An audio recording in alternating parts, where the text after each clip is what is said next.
Hey everybody, it's Josh from CollectionDX.com with another review. I was in the mall, and there's a store in the mall called Miniso, which is kind of a cutesy blind box, pop culture-y store, very popular with the kids. But in there, I saw some of these. They're kind of transforming bear characters, and the design and the packaging was phenomenal. And of course, I had to pick one up.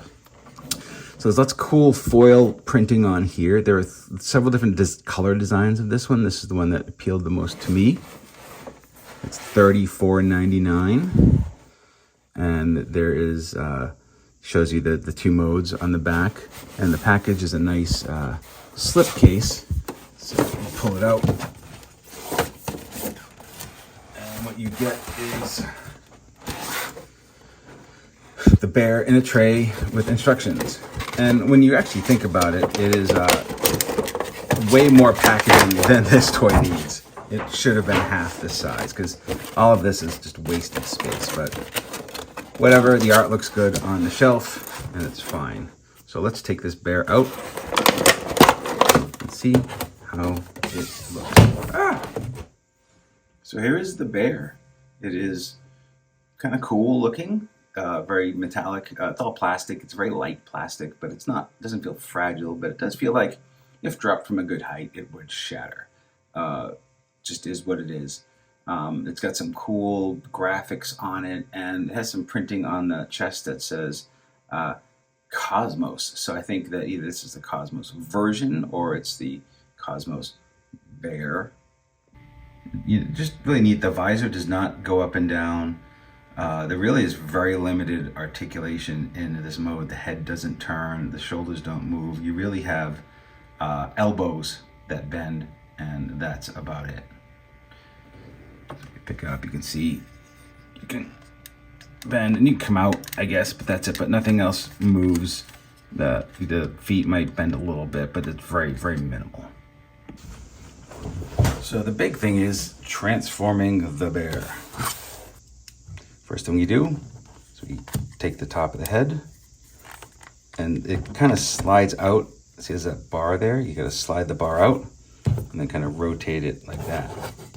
Then these parts come out from the shoulders, and they're on. There's like a hinge there. See how I'm gonna bring the hinge up and out, come out like that, and then the arms come up. And while those are up, pull these parts off. Put them aside for a second. Now with these up, you just kind of have to bring the joint up into your click.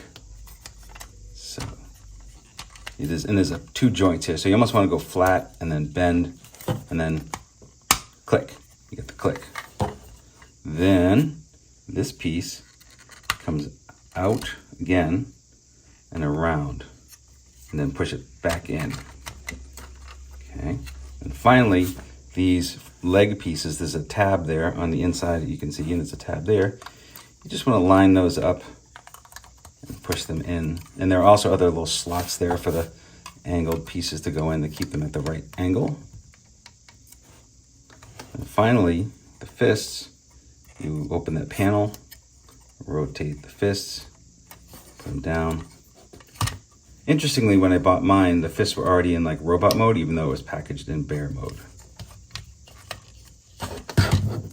Push this back in the back if you want. And the feet can pivot in.